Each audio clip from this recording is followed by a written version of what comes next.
I'm Alan Dale from Gale Force Winds, and it's such a privilege to be in conversation here at Central Minex 2024. Thank you to our good friends at Calibre for being the thought leaders here today and bringing everybody into the conversation. And you know, it takes a lot of moving parts in any sector, and some of those moving parts are government, industry, and indeed academia. So why don't you introduce yourself, Derek, and tell us what you do. Hi, I'm Derek Wilton. I'm a faculty member at the College of North Atlantic in the Office of Applied Research and Innovation. And I'm a retired faculty member from Memorial University. I taught mineral deposits there for 35 years, and I'm an honorary research professor at the university. So I'm involved in both sides of the post-secondary institutions in Newfoundland. So you've so you've been around the block. Let's just say you've watched well, it. Look at me.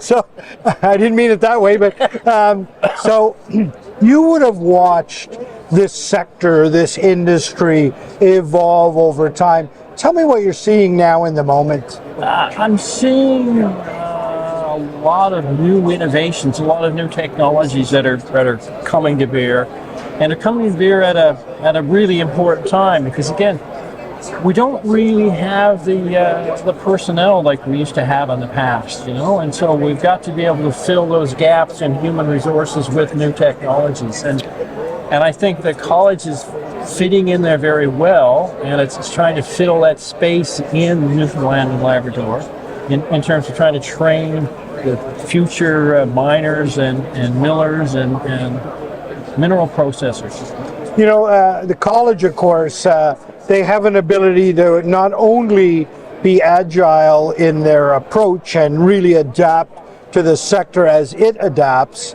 but they also have an ability to always be in conversation with industry to make sure that the needs are being met. Talk to me a little bit about that. Well, in fact, the college's viewpoint is that you don't really do a project unless you've got a partner, and you have to have somebody from industry that wants what you're producing, essentially, and will support you in that. And so yeah, the college is fast, and the College of North Atlantic is particularly fast at adapting, and we've got some really exciting new things we've done over the last 5 years. We've got a fantastic hyperspectral scanning unit, which is one of the world's best drill core scanning units, and we've been scanning government drill core, and that's going to be public geoscience information. We're doing a bunch of other things too. Janelle Scarrett is now the director of the group, and we're going into the future with a lot of potential. And the college also has an ability to get funding from sources, non-traditional sources.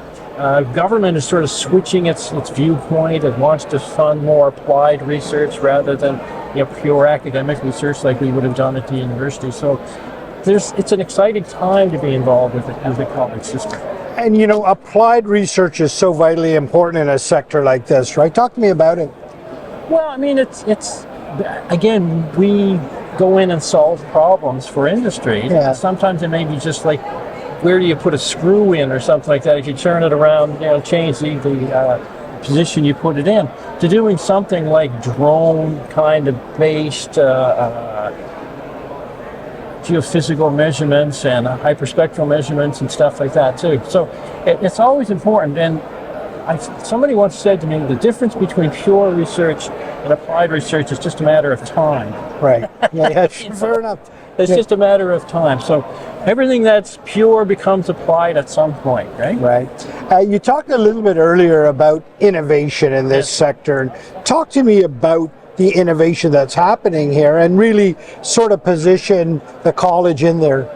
Well, the college, again, the administrators of the college have taken a view that mining is something that's really important to the province, and so has the province. It's said that this is important, and so we've been developing a whole bunch of different things in the Office of Applied Research and Innovation. But more importantly, we've just established, and this is going to be more broadly spoken about in the near future, a School of Sustainable Development. And the former director, my former boss, Gary Thompson, is now the Dean of Sustainable Development. And so they've developed a whole new school, essentially, that will look into sustainable development. And a part of that, Gary's really proud to be involved with, is sustainable mining.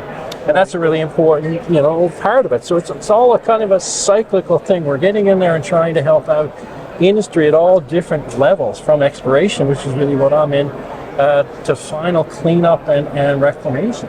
Yeah, I love this conversation because I started off the top talking about government, industry, academia, all working together to find solutions here. Seems like you guys are right in that space. Yeah, it's an enjoyable space in a way, because again, you're needed, right? Yeah. The industry needs you, and they'll come to you, and they'll actually come to us and say, look, we've got a problem. Can you help us solve that? And the government is happy to have that done because it helps out. And then we don't waste a lot of time, getting involved in the minutiae of stuff. It's fix this problem, and we'll move on to the next one, and the next one, and the next one, like that, right? Yeah, and providing the students good experiential learning the whole way through, right? The whole point of the college is to educate people, Yeah. right? Yeah. And that's really what we're into, and at all levels. And so we can do it from just simple diploma-like things all the way to full-fledged 2 or 3 year college courses, and then we can get micro-credentials, and then they can go on and use those and go into universities or go somewhere else. Plus, we can also take people who have been trained, been out of universities or college for years, and give them an updated sort of idea on what's going on, give them some new technology that they can use, etc. Upskilling is vital right now, right? Go ahead. And well, I mean, again, companies, you find even companies now, large companies, are getting graduates, whatever, and then retraining them again. They're kind of like, you come out of university or college, and now we want to get you into what our business is. So you have to have sort of like do another course or another degree almost with the company. So. Yep. Such a refreshing conversation. I want to thank you for leaning into this from the academic side. Okay. You certainly come with a tremendous amount of experience and well situated. Well, I couldn't retire, that. You failed at retirement. I failed at retirement, but this is so much fun. It really is just a great trip, because again, you're doing something for the province and not just Canada, Newfoundland, but for Canada. It's right. People, we're trying to reach out into Canadian-wide kind of things and stuff like that. Right. Listen, on behalf of our good friends at Calibre, thanks for being on the show. Wow, this is it. Thank you for that hat. That's a really comfortable hat.